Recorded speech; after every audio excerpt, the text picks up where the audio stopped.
नमस्कार, ब्रेक के बाद आपका स्वागत है। बात करेंगे देहरादून की खबरों की। प्रदेश से खबर है जहां हर महीने बिजली का बिल बढ़ सकता है। हर महीने 36 से 180 रुपए तक बिल बढ़ सकता है। इसके लिए यूपीसीएल ने आयोग से बिजली बढ़ोतरी का प्रस्ताव मांगा है। हर महीने फ्यूल चार्ज एडजस्टमेंट के नाम पर बढ़ोतरी हो सकती है। शुक्रवार को हुई जन सुनवाई पर जल्द आयोग इस पर फैसला सुनाएगा। तो बिजली के उपभोक्ताओं के लिए यह खबर है कि बिजली की कीमतों में इजाफा हो सकता है।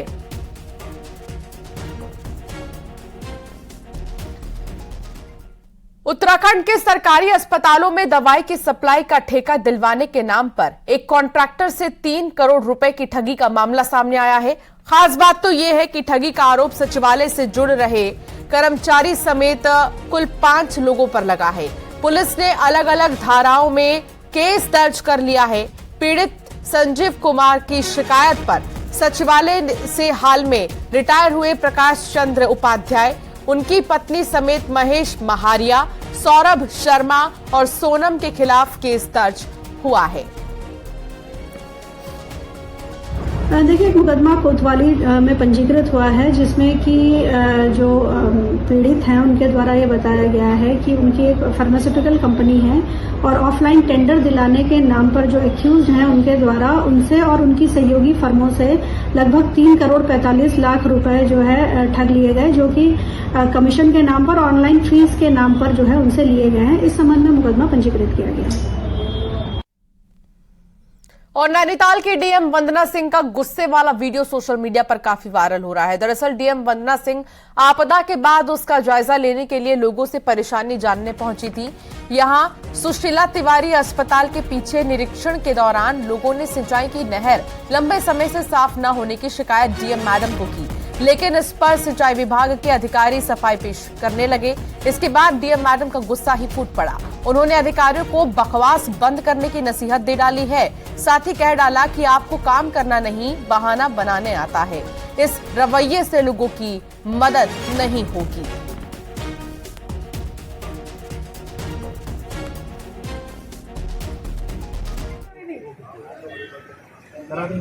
बकवास अपनी कम करो, बंद तो करना तुम्हारी कैपेसिटी में नहीं है।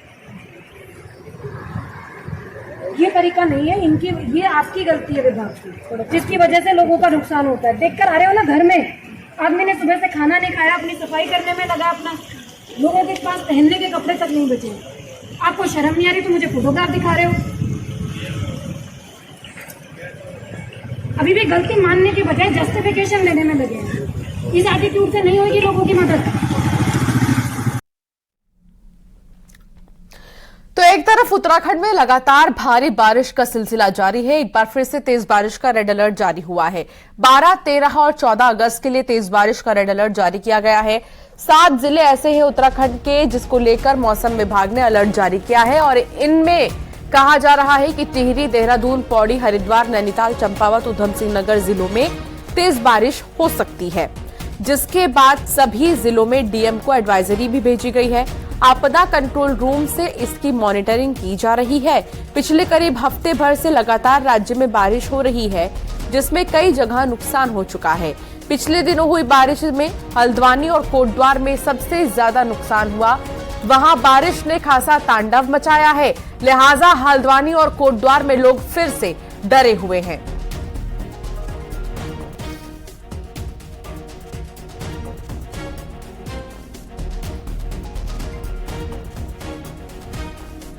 तो भारी बारिश ने कोटद्वार में बहुत नुकसान पहुंचाया है, जिसके बाद सीएम पुष्कर सिंह धामी ने शुक्रवार को कोटद्वार के आपदाग्रस्त क्षेत्रों का हवाई सर्वेक्षण किया। इसके बाद सीएम धामी ने स्थलीय निरीक्षण भी किया। इस दौरान स्पीकर रितु खंडूरी भी मौजूद रहीं। भारी बारिश के चलते कोटद्वार बिजनौर का पुल टूट गया था। भारी बारिश के चलते कोटद्वार के कई इलाकों में जनजीवन प्रभावित हो गया। कोटद्वार के पनियाली गदेरे में उफान आने के बाद भारी तबाही मची है। कई रास्ते भी क्षतिग्रस्त हो गए हैं। सबसे पहले जो अप्रोच समाप्त हो गई हैं, जो अभी बिल्कुल रास्ते लोगों के लिए अलग हो गए हैं, उनको फिर से जो है जोड़ा जाए और कनेक्टिविटी बनाई जाए।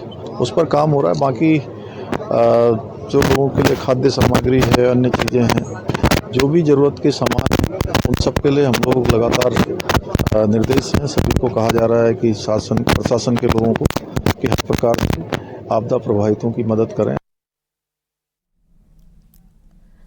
उत्तराखंड में बारिश से बर्बादी जारी है। रुद्रप्रयाग के काली मठ घाटी के ब्यूंखी गांव में बारिश ने भारी तबाही मचाई है।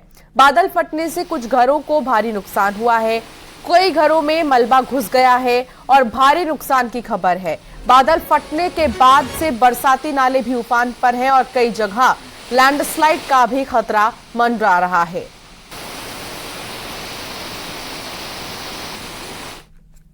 बरसात के चलते लगातार क्षेत्र में कई योजनाएं क्षतिग्रस्त हो गई हैं। कई पैदल पुलिया, रास्ते, लोगों की गौशालाएं, कई मकान खतरे की जद में हैं। टिहरी डैम को चलाने वाली कंपनी टीएचडीसी में 25% रॉयल्टी को लेकर यूपी और उत्तराखंड के बीच पिछले 23 सालों से विवाद चल रहा है। लेकिन अब यूपी के सीएम योगी आदित्यनाथ के दरबार में ये विवाद सुलझाया जा सकता है। सुप्रीम कोर्ट में चल रहे इस मामले को उत्तराखंड सरकार आउट ऑफ कोर्ट सुलझाने की कोशिश कर रही है। इसके लिए यूपी के सीएम योगी आदित्यनाथ और उत्तराखंड के सीएम पुष्कर सिंह धामी के बीच जल्द मुलाकात हो सकती है। टिहरी डैम जब बना था तब उत्तराखंड यूपी का हिस्सा था। तब से टिहरी बांध से होने वाली कमाई का 25% हिस्सा यूपी लेता आ रहा है, जबकि टिहरी बांध उत्तराखंड में होने के बावजूद उत्तराखंड को इससे 1% हिस्सेदारी भी नहीं मिलती। तब कंबाइंड राज्य था यूपी का और अब उत्तराखंड अलग प्रदेश हो गया है, तो हम अपनी दावेदारी पेश कर रहे हैं। अब इस पे हम लोग दोनों तरीके से जा रहे हैं। एक तो हम न्यायालय के द्वारा अपनी जो फाइट है ये तो करेंगे ही, उसके साथ साथ पॉलिटिकल लेवल पर इसको वार्ता के माध्यम से सॉल्व करने की भी कोशिश की जाए। भवाली में स्वतंत्रता सेनानी चौक और भारत माता मूर्ति लोकार्पण के इंतजार में है। भवाली नगर पालिका ने मेरी माटी मेरा देश अभियान के तहत इसका निर्माण किया। ये चौक 1 महीने पहले बनकर तैयार हुआ, लेकिन सांसद और विधायक द्वारा लोकार्पण का इंतजार कर रहा है। इसके साथ ही जल जीवन मिशन के तहत बने तालाबों का भी उद्घाटन होना है।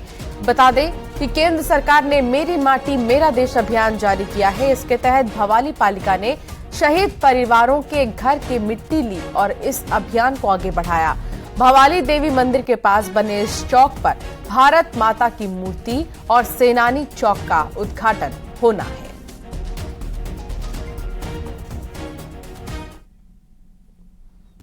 स्थापना कर दी गई है। हमारे द्वारा स्वतंत्रता सेनानी चौराहा बना दिया गया है और हमारे द्वारा जो जल जीवन मिशन के तहत अपना जल संचय, तालाब बनाओ, पोखरे बनाओ, अमृतसर बनाओ, वो बना दिए गए। अब हमें मात्र इंतजार है अपने सांसद और अपने विधायक जी का कि कब आके वो उसका लोकार्पण करें। हम उनसे अनुरोध करेंगे। तो न्यूज 18 उत्तराखंड की खबर का असर हुआ तो लोकल विधायक ने परेड ग्राउंड पहुंचकर स्मार्ट सिटी के अफसरों की क्लास लगाई। कांग्रेस के पूर्व विधायक ने स्मार्ट सिटी प्रोजेक्ट को बड़ा घपला बताया है। मुख्य सचिव से जांच की मांग भी कर डाली है। इसी पर एक रिपोर्ट दिखाते हैं।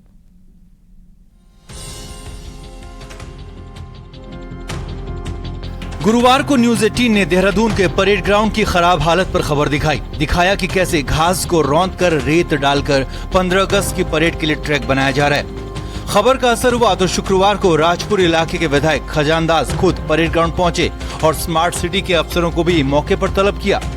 विधायक जी ने इस तरह के कामकाज पर नाराजगी जताई और काम ठीक करने के निर्देश दिए। न्यूज 18 का जो रिपोर्ट था कल का, उसपे था कि रेत बिछाया जा रहा है, तो मैंने स्वयं वहां जाकर के देखा, वहां ट्रैक बन रहा है जिसमें जो है वो जरूरी था, इसलिए। और डीएम भी आज स्वयं निरीक्षण पे गई थी और मैंने भी निरीक्षण किया है। अब इस बात का चैप्टर क्लोज हो गया कि कोई रेत वहां पे नहीं पड़ेगी, सिर्फ और सिर्फ जहां पे हमारा जो है ट्रैकिंग रूट बनना है उस पे पड़ेगी। स्मार्ट सिटी प्रोजेक्ट में सड़क किनारे गड्ढों से खतरे की खबर जब न्यूज 18 ने दिखाई तो खुद शहरी विकास मंत्री प्रेमचंद अग्रवाल फील्ड में उतरे, तब जाकर कुछ सड़कों का हाल सुधरा। पर कांग्रेस ने स्मार्ट सिटी को बड़ा घपला घोटाला बताया। राजपुर से पूर्व कांग्रेस विधायक राजकुमार ने मुख्य सचिव को लेटर लिखकर स्मार्ट सिटी के कामों की जांच की मांग की है। इसमें जांच होनी चाहिए। 6 बार सड़कें बनाई जा रही हैं, जबकि सड़कें ठीक होती हैं उसके बाद उधारी जाती है। इस सभी प्रकरणों को अगर जांच नहीं करें तो हम धरना प्रदर्शन के लिए तैयार। देहरादून में स्मार्ट सिटी का काम 2019 से शुरू हुआ, पर पिछले 4.5 साल में स्मार्ट सिटी में काम कम और विवाद ज्यादा दिखे और बार बार स्मार्ट सिटी प्रोजेक्ट पर सवाल खड़े होते रहे। देहरादून से न्यूज़ 18 के लिए दीपांकर भट्ट की रिपोर्ट। एक तरफ सेब के पौधे खरीदने के मामले में उद्यान विभाग का पूर्व निदेशक हरमिंदर सिंह बावेजा की जांच चल रही है, तो शुक्रवार को देहरादून में उद्यान विभाग ने सेब की खेती के लिए किसानों के सुझाव लिए, जिसमें किसानों ने सेब की खेती से पहले उद्यान विभाग के हाल पर सवाल खड़े किए। किसानों का कहना है कि सेब की सही पौध दी जाए, सब्सिडी और हर ग्रेड के सेब की कीमत बढ़ाई जाए। किसानों ने कहा कि उद्यान विभाग के अफसरों को ही सेब की खेती की जानकारी नहीं है और कोई अफसर कर्मचारी फील्ड में नहीं दिखते। वहीं जब न्यूज़ 18 ने विभाग के बड़े अफसरों से सवाल पूछा तो उन्होंने बात करने से ही इनकार कर दिया। जो पौड़ी के डीएचओ डीके तिवारी जी हैं वो बोल रहे हैं 1000 पौधे लगाओ, और डायरेक्टर ने लेटर दे रखा है कि 533 पौधे लगाओ। कौन सही है कौन गलत है? जो सही है उसको ठीक करो और जो गलत है उसको टिहरी डैम में डुबा दो। मेरा 3,60,000 रुपये 3,36,000 रुपये काट दिया। जो सी ग्रेड का समर्थन मूल्य है कम से कम 20 रुपये होना चाहिए और ए और बी ग्रेड का मूल्य 60 से 60 रुपये ए ग्रेड का और 40 रुपये बी ग्रेड का होना चाहिए।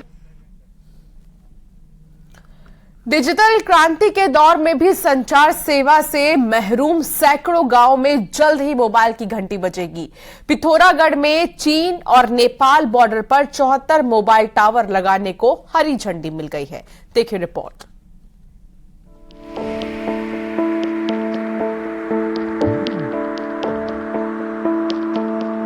पिथौरागढ़ की धारचूला और मुंसियारी तहसील में आज भी सैकड़ों गांव ऐसे हैं जहां संचार का कोई जरिया मौजूद नहीं है। इन गांवों में आजादी के 7 दशक बाद भी ना तो फोन के तार पहुंच पाए और ना ही मोबाइल टावर खड़े हो पाए। मोबाइल सर्विस नहीं होने से ये दुर्गम इलाके दुनिया से पूरी तरह कट गए हैं। हालात तो ये है कि नेपाल बॉर्डर पर बसे लोग नेपाली सिम के जरिए दुनिया से जुड़े रहते हैं, जिससे यहाँ भारतीय राजस्व को चूना लगता है। वहीं सुरक्षा पर भी सवाल खड़े होते हैं। जो चीन और नेपाल से जुड़ा जो सीमा है, उस सीमा के कम से कम आपका 30-35% जो गांव है आज भी आपका संचार सुविधा से आपका वंचित है। और इन गांवों में जो माइग्रेशन के जो गांव जो चीन के बहुत नज़दीक के गांव हैं, उन गांवों में सरकार ने सैटेलाइट फ़ोन भी दिया था। पहले उन फ़ोनों का रेट ज़्यादा था बात करने के लिए।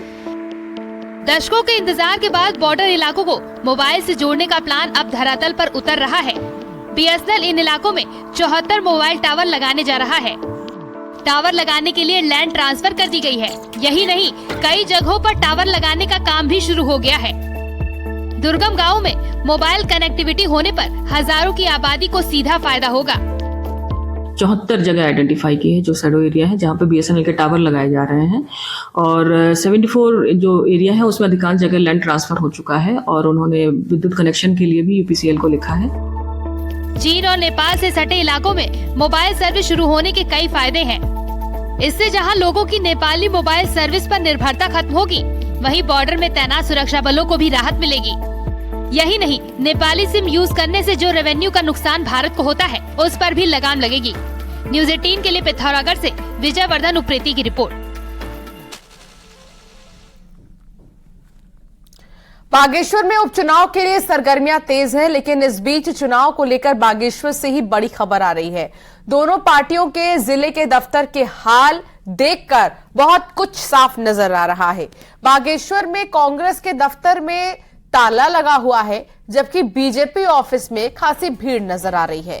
लेकिन फिर भी कांग्रेस ने जीत का दावा किया है। अब तक के हालात देखें तो राज्य गठन के बाद सिर्फ एक बार ही कांग्रेस जीत पाई है, जबकि 4 बार बीजेपी को जीत मिली है। अब चंदन रामदास के निधन से खाली हुई सीट पर बीजेपी सहानुभूति के सहारे चंपावत की तर्ज पर बड़ी जीत दर्ज करना चाहती है। संगठन के जो उनके परिवार का जो पक्ष है, वो पार्टी के लिए नित्य काम करने वाले संगठन के, उनके चाहे बेटे हो चाहे उनकी पत्नी हो, पार्टी के पूरे कार्यक्रम रही है। और स्वाभाविक रूप से क्योंकि उनका देहांत हुआ है, तो वहाँ के जनता का रुझान किस रूप में जाता है, वहाँ के कार्यकर्ताओं का जो पक्ष आता है उसके आधार पर हम टिकट दे रहे हैं। मुख्यमंत्री पुष्कर सिंह धामी ने खनन एवं राजस्व विभाग की समीक्षा की। सरकार का मुख्य फोकस रेवेन्यू बढ़ाने पर है, लेकिन ज्यादातर विभाग इसमें फिसड्डी साबित हो रहे हैं। रेवेन्यू के सबसे बड़े सोर्स में से एक माइनिंग डिपार्टमेंट अभी तक मात्र 23% ही रेवेन्यू हासिल कर पाया है। मुख्यमंत्री ने इसके लिए अवैध खनन को रोकने के लिए ट्रैकिंग सिस्टम को मजबूत करने पर जोर दिया। रेवेन्यू डिपार्टमेंट को भी राजस्व वसूली में तेजी लाने के निर्देश दिए गए हैं। दो प्रकार की जो हमारे योजनाएं हैं या दो प्रकार के जो प्लान हैं, उन प्लानों पर हम चर्चा कर रहे हैं। उस पर सभी विभाग अपना दे रहे हैं कि किस प्रकार से वो उत्तराखंड की जो जीएसडीपी है, हमने जिसका लक्ष्य लिया है उसको दुगना करना, उस पर उनका रोड मैप क्या है, उसकी लगातार समीक्षा कर रहे हैं। उत्तराखंड में अब वेटरनरी डॉक्टर जंगली जानवरों की भी देखरेख करेंगे। उत्तराखंड फॉरेस्ट डिपार्टमेंट ने इसके लिए वेटरनरी डिपार्टमेंट से हाथ मिला लिया है। सीएम धामी के कड़े निर्देशों के बाद अब वन विभाग सबसे पहले डॉक्टर तैनात करने जा रहा है, ताकि अगर किसी जंगली जानवर को ट्रैंकुलाइज किया जाता है तो एक्सपर्ट डॉक्टर मौजूद रहेंगे और जानवरों की देखरेख सही से हो सकेगी। वन विभाग इसके लिए प्रदेश भर में तैनात वेटरनरी डॉक्टर्स को ट्रेनिंग भी दे रहा है। माध्यम से बहुत सारे डॉक्टर्स को वाइल्ड लाइफ मैनेजमेंट में प्रशिक्षित किया गया है और उनमें से 122 डॉक्टरों की सूची पशुपालन विभाग द्वारा निर्गत की गई है।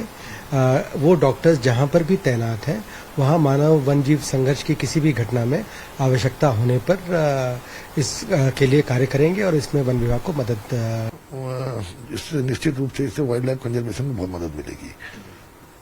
दूसरा, क्योंकि हम पे डॉक्टर्स बहुत कम थे और वो उनको ट्रीट नहीं कर पाते थे, तो अब ये तय होने के बाद 122 डॉक्टर्स की व्यवस्था से मैं समझता हूँ तो इनको इनके ट्रीटमेंट में हम लोगों को बड़ी मदद मिली।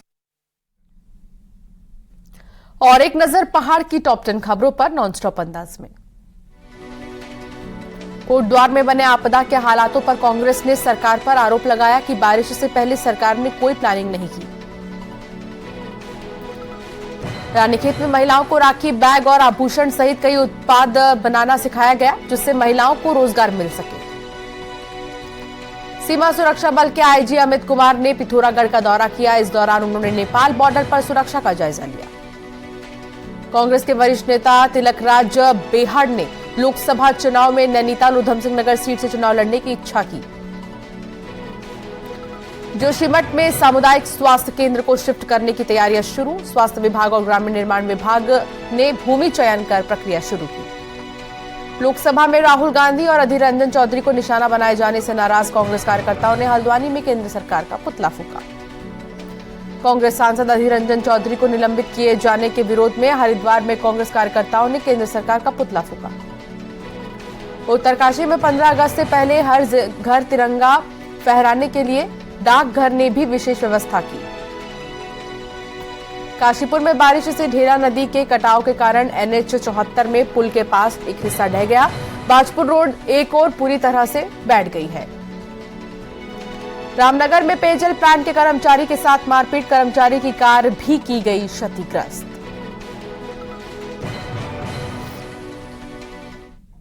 और यहां रुकना होगा एक छोटे से ब्रेक के लिए। खबरों का सिलसिला जारी रहेगा।